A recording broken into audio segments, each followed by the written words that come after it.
Almost one-third of the Earth is covered with deserts. Some are warm, like the Sahara, while others are cold, like the Gobi. Ready to join the Americano team? Then make sure to subscribe with notifications on so you don't miss any of our interesting videos ever again. With that being said, let's begin. Jumping cactus. The jumping cactus is native to Mexico and the southwestern United States. So far, many believe this cactus really jumps over people to attack them. However, that's not quite the case. The truth is that this plant is usually very fragile, so the stems easily detach and rub against passers-by. Some don't even feel the slight touch, but most cry out in pain. And once they've stuck onto you, you should stay a meter away so you don't have to feel that pain again. Also, some jumping cacti bear fruit, but they're not edible. In fact, they don't even ripen with time. They just remain attached to the plant for months. However, during droughts, bighorn sheep and some species of deer rely on this fruit as food and a water source. This plant can usually grow up to 5 inches long, and in diameter, they could be up to 4 inches. This plant is also known as the cactus teddy bear because it looks soft and tender. Also, it usually shines under the Arizona sunlight. The lost oasis of Zerzura. In the distant past, the only ones who dared to enter the desert were the slave merchants. These groups of people were the first to report the existence of a walled white city called Zerzura, where there was enormous wealth. Apart from these legends, in the year 1835, a camel shepherd confirmed the existence of this place to the Egyptologist John Wilkinson. He said the place would be located at the confluence of 3 valleys on the plateau of Gilf el Kabir. The legend went very deep in adventurers and lovers of the desert, who, since 1930, began to search desperately for this place. Among them were the explorers Ralph Bagnalt of Great Britain and Laszlo Almasi of Hungary, who used Ford Model T and Steyr trucks throughout the quest. However, despite all the expeditions, the city was never found, and the beginning of World War II caused many to abandon the search. Today, some say that Zerzura is guarded by giant beings who prevent others from entering or leaving the place. In addition, it's speculated that the Zerzurans are of European aspect and not of Arab ancestry or culture as most would suppose. The Death Stalker. Did you know that in the deserts and arid zones, the 2,500 species of scorpions known by human beings to this day live? Do you have any idea which one is the fastest? The yellow scorpion, better known as the Death Stalker, is the species with the fastest bite, reaching a speed of 130 centimeters per second. This small scorpion lives in arid regions of North Africa and the Middle East. In general, they measure from 30 to 77 millimeters in length with an average of 58 millimeters and have a maximum weight of 2.5 grams. Its body is yellow, but the back and tail have a darker segment that contrasts with the rest. These scorpions feed on spiders, earthworms, centipedes, and also other scorpions. Sometimes they even resort to cannibalism. Likewise, they're nocturnal creatures. Its bite is very painful and can cause death in people sensitive to its poison. However, some studies also point out that one of the components of its venom potential to treat both human brain tumors and diabetes. Inland taipan. In the deserts of Australia, there's a snake that with just one bite could kill 125 adults or 253,000 mice. Do you know it? It's the inland taipan, the most poisonous terrestrial snake in the world. Its poison is 50 times more powerful than that of the cobra and almost 1,000 times stronger than that of the rattlesnake. In this sense, its bite paralyzes the nerve endings, destroys muscle tissue, and causes very serious bleeding. The inland taipan feeds on small mammals like the plains, native and long-haired rat. This reptile attacks its prey with its poison. The poison acts so quickly the prey doesn't have time to defend itself nor escape. Nevertheless, the inland taipan lives in very remote Australian territories, places that are hot and dry, so few human beings have come across them. People who have been bitten by this type of snake tend to be snake charmers or guardians of natural parks. These snakes usually take refuge in abandoned burrows, deep cracks in the earth, or in rocks. Africanized bees. Africanized bees, also known as killer bees, are increasingly common in the south and west of the United States, where their presence reaches as far as north of California. These bees first appeared in the mid-50s, when a group of Brazilian beekeepers imported African bees to be crossbred with the European counterparts in order to improve their performance. However, the experiment was a disaster, because this new species is extremely sensitive to the presence of human beings. Experts say that anything disturbs them, and that's why they activate their natural alarm system.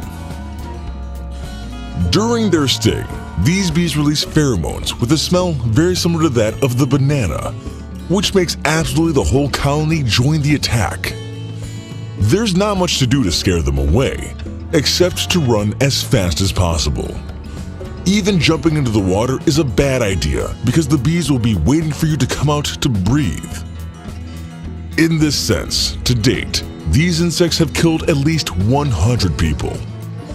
One of the best known attacks took place in Texas in 2003, when a swarm of 30,000 Africanized bees attacked a couple more than 200 times. In the incident, 2 small horses also died. Skinwalker. Navajo Nation occupies parts of Arizona, Utah, and New Mexico in the United States. Its natives believe in the existence of skinwalkers. Skinwalkers are a kind of sorcerer or witch capable of transforming into a wolf, coyote, owl, raven, fox, or any other animal. When the transformation is complete, this sorcerer or witch inherits the speed, strength, or cunning of the animal they've embodied. However, Navajo natives don't speak openly about skinwalkers, and less with strangers, because they believe that in doing so, they could attract the attention of these beings. After all, a stranger who asks questions about skinwalkers could be one of them, looking for his next victim. Nevertheless, most claim to have seen them in their animal form running next to a vehicle and adjusting their speed when the driver accelerates.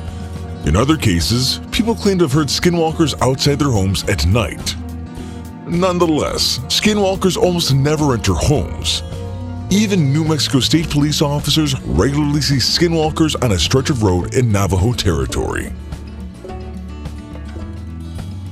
Redback spider.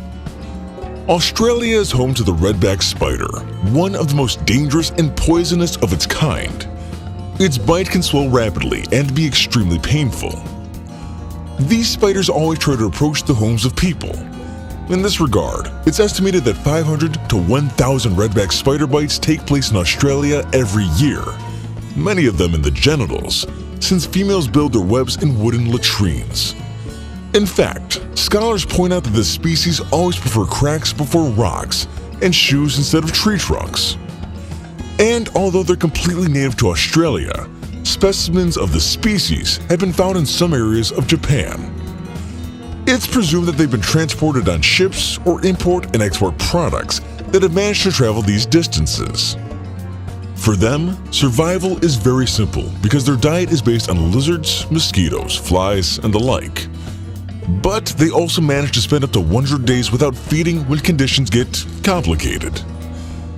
In addition, females practice sexual cannibalism, for which 65% of males are injured during intercourse, while 12.5% die afterwards. What an animal! Haboob. Can you imagine a windstorm in the desert? This phenomenon is called haboob. Its name comes from the Arabic word hab, which means wind. A haboob can transport huge amounts of sand or dust, which moves like a dense wall at a height of 1,000 meters. They usually last about 3 hours and are more common during the summer. Haboobs occur in the Sahara Desert and in the Arabian Peninsula, as well as in the arid areas of North America, such as Arizona and Texas. As in the Middle East, haboobs in the United States are often created by the presence of a thunderstorm. On July 5th, 2011, one of the most important dust storms ever recorded took place in Phoenix, capital of Arizona. According to the North American Meteorological Service, winds blew over 50 miles per hour, and it was determined that the dust reached at least 5,000 to 6,000 feet in the air. Blinding and suffocating dust can quickly reduce visibility, which has generated more than one catastrophic traffic accident. Rose of Jericho. In the ancient deserts of Alexandria in Egypt and in the tributaries of the Red Sea, there is a very curious plant called the Rose of Jericho. This plant, which lives only in desert regions, grows and reproduces until the environment becomes unfavorable. At that moment, its flowers and dry leaves fall, the roots untie, and the dry branches bend, forming a ball that rolls with the wind. In fact, they can roll thousands and thousands of kilometers, completely dry, even for 20 years, until they find a moist place. They sink their roots in the earth and flourish again. For this reason, the Rose of Jericho is also called the resurrection plant, because it presents the particular property of dying and then flourishing again, as many times as possible. Currently, it's possible to buy it dry, and then, when you put it in a container with a little water, watch it bloom in your own home. Among the uses that have been given to this plant today, highlights the property of blessing and protecting homes and attracting luck, money, and fortune to business. Sahara glass. This glass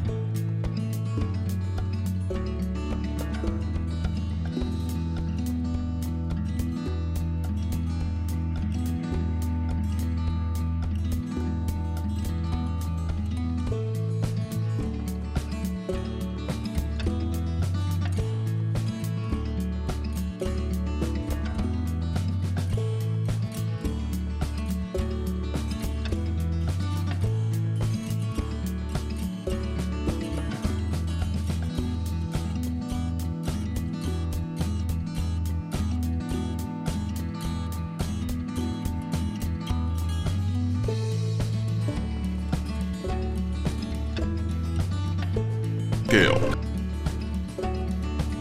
Desert horned viper. Among the animals that we can find in the Sahara, one of the most feared is the horned viper. The most striking feature in this reptile are its horns. However, these vipers are buried in such a way that it's practically impossible to spot them thanks to its colors, which are very similar to sand. In addition, they usually spend the hottest hours of the day in the shade of the bushes or under the stones. When they feel threatened, they can react in different ways, whistling loudly, staying motionless, fleeing, or biting. In this sense, it's considered the most dangerous of European poisonous snakes, considering its size, long fangs, and high toxicity.